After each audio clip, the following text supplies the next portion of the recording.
आज आपको सुनाता हूँ एक कहानी। कहानी के विषय में ज़्यादा बात नहीं करेंगे, सीधा कहानी पर चलते हैं। एक था भिखारी।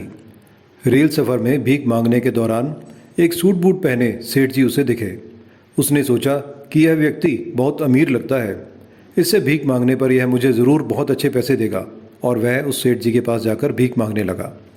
भिखारी को देखकर उस सेठ ने कहा, तुम हमेशा मांगते ही हो, क्या कभी किसी को कुछ देते भी हो? भिखारी के लिए ऐसा प्रश्न बहुत ज़्यादा अनुचित था। पहले कभी उसने ऐसा प्रश्न सुना नहीं था। भिखारी बोला, साहब मैं तो भिखारी हूँ, हमेशा लोगों से मांगता ही रहता हूँ, मेरी ये इतनी औकात कहाँ कि किसी को कुछ दे सकूँ। सेठ जी बोले, जब किसी को कुछ दे ही नहीं सकते तो तुम्हें मांगने का भी कोई हक नहीं है। मैं एक व्यापारी हूँ और लेन देन में ही विश्वास करता हूँ। अगर तुम्हारे पास मुझे कुछ देने को है तभी मैं बदले में तुम्हें कुछ दे सकता हूँ। तभी स्टेशन आ गया जहाँ पर सेठ जी को उतरना था। सेठ जी ट्रेन से उतरे और चले गए। इधर भिखारी सेठ जी की कही बातों के बारे में सोचने लगा। सेठ के द्वारा कही गई बात उस भिखारी के दिल में उतर गई। वह सोचने लगा कि शायद भीख में मैं अधिक पैसा इसलिए नहीं मिलता क्योंकि मैं उसके बदले में किसी को कुछ दे नहीं पाता हूँ। लेकिन मैं तो भिखारी हूँ, किसी को कुछ देने लायक भी नहीं हूँ। लेकिन कब तक मैं लोगों को कुछ दिए बिना केवल मांगता ही रहूँगा।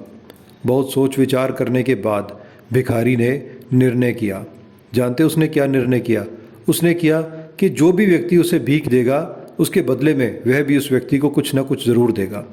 लेकिन अब उसके दिमाग में यह प्रश्न चल रहा था कि वो तो खुद भिखारी है, भीख के बदले में वह दूसरों को क्या दे सकता है। इस बात को सोचते हुए दिन भर गुजरा, लेकिन उसे अपने प्रश्न का कोई उत्तर नहीं मिला। दूसरे दिन जब वह स्टेशन के पास बैठा हुआ था तभी उसकी नज़र कुछ फूलों पर पड़ी जो स्टेशन के आसपास पौधों पर खिल रहे थे। उसने सोचा, क्यों ना मैं लोगों को भीख के बदले कुछ फूल दे दिया करूं। उसको अपना यह विचार अच्छा लगा और उसने वहां से कुछ फूल तोड़ लिए। वह ट्रेन में भीख मांगने पहुंचा। जब भी कोई उसे भीख देता तो उसके बदले में वह भीख देने वाले को कुछ फूल दे देता। उन फूलों को लोग खुश होकर अपने पास रख लेते। अब भिखारी रोज़ फूल तोड़ता, भीख के बदले में उन फूलों को लोगों में बांट देता।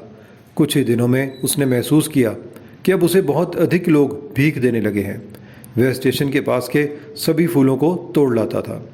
जब तक उसके पास फूल रहते थे तब तक उसे बहुत अधिक लोग भीख देते थे, लेकिन फूल बांटते बांटते ख़त्म हो जाते तो उसे भीख भी नहीं मिलती थी। अब तो रोज़ ही ऐसा होने लग गया था। एक दिन जब वह भीख मांग रहा था तो उसने देखा कि वही सेठ ट्रेन में बैठे हैं जिनकी वजह से उसे भीख के बदले फूल देने की प्रेरणा मिली थी। वह तुरंत उस व्यक्ति के पास पहुंच गया और भीख मांगते हुए बोला, आज मेरे पास आपको देने के लिए कुछ फूल हैं, आप मुझे भीख दे दीजिए, बदले में मैं आपको फूल दूंगा। सेठ जी ने उसे भीख के रूप में कुछ पैसे दिए। भिखारी ने कुछ फूल उसे दिए। सेठ को यह बात बहुत पसंद आई। सेठ ने बोला, वाह क्या बात है, आज तुम भी मेरी तरह एक व्यापारी बन गए हो। इतना कहकर फूल लेकर वह सेठ स्टेशन पर उतर गया। लेकिन उस सेठ द्वारा कही गई बात एक बार फिर से उस भिखारी के दिल में उतर गई। व्यापारी वाली बात उसके दिल में उतर गई। वह बार बार उस सेठ के द्वारा कही गई बात के बारे में सोचने पर मजबूर हुआ। बहुत सोचता रहा और आखिर में उस बात को सोचकर वो बहुत खुश हुआ। उसकी आंखें अब चमकने लगी।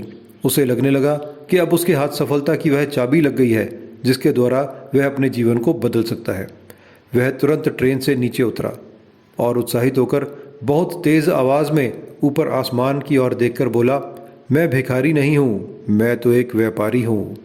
मैं भी उस सेठ जैसा बन सकता हूँ, मैं भी अमीर बन सकता हूँ। लोगों ने उसे देखा तो सोचा कि शायद यह भिखारी पागल हो गया है। अगले दिन से वह भिखारी उस स्टेशन पर फिर कभी नहीं दिखा। एक वर्ष बाद इसी स्टेशन पर दो व्यक्ति सूट बूट पहनकर यात्रा कर रहे थे। दोनों ने एक दूसरे को देखा तो उनमें से एक ने दूसरे को हाथ जोड़कर प्रणाम किया और कहा, क्या आपने मुझे पहचाना? एक व्यक्ति ने बोला, नहीं तो, शायद हम लोग पहली बार मिल रहे हैं। भिखारी बोला, सेठ जी आप याद कीजिए, हम पहली बार नहीं बल्कि तीसरी बार मिल रहे हैं। मुझे याद नहीं आ रहा, वैसे हम पहले 2 बार कब मिले थे? सेठ जी ने उत्तर दिया। अब पहला व्यक्ति मुस्कुराया और बोला, हम पहले भी 2 बार इसी ट्रेन में मिले थे। मैं वही भिखारी हूँ जिसको आपने अपनी पहली मुलाकात में बताया था कि मुझे जीवन में क्या करना चाहिए, और दूसरी मुलाकात में मुझे बताया कि मैं वास्तव में कौन हूँ। नतीजा यह निकला कि आज मैं फूलों का एक बहुत बड़ा व्यापारी हूँ और इसी व्यापार के काम से दूसरे शहर में जा रहा हूँ। आपने मुझे पहली मुलाकात में प्रकृति का नियम बताया था जिसके अनुसार हमें तभी कुछ मिलता है जब हम कुछ देते हैं। प्रकृति का बहुत ही सच्चा नियम, लेन देन का यह नियम वास्तव में काम करता है। मैंने यह बहुत अच्छी तरह महसूस किया है, लेकिन मैं खुद को हमेशा एक भिखारी ही समझता रहा। इससे ऊपर उठकर मैंने कभी सोचा ही नहीं था। और जब आपसे मेरी दूसरी मुलाकात हुई, तब आपने मुझे बताया कि मैं एक व्यापारी बन चुका हूँ। और अब तक मैं समझ चुका था कि मैं वास्तव में एक भिखारी नहीं, बल्कि एक व्यापारी बन चुका हूँ। भारतीय मनीषियों ने संभवतः इसलिए स्वयं को जानने पर सबसे अधिक जोर दिया है और फिर कहा, सोहम शिवोहम। समझ की ही तो बात है। भिखारी ने स्वयं को जब तक भिखारी समझा, वह भिखारी रहा। उसने स्वयं को व्यापारी मान लिया, व्यापारी बन गया।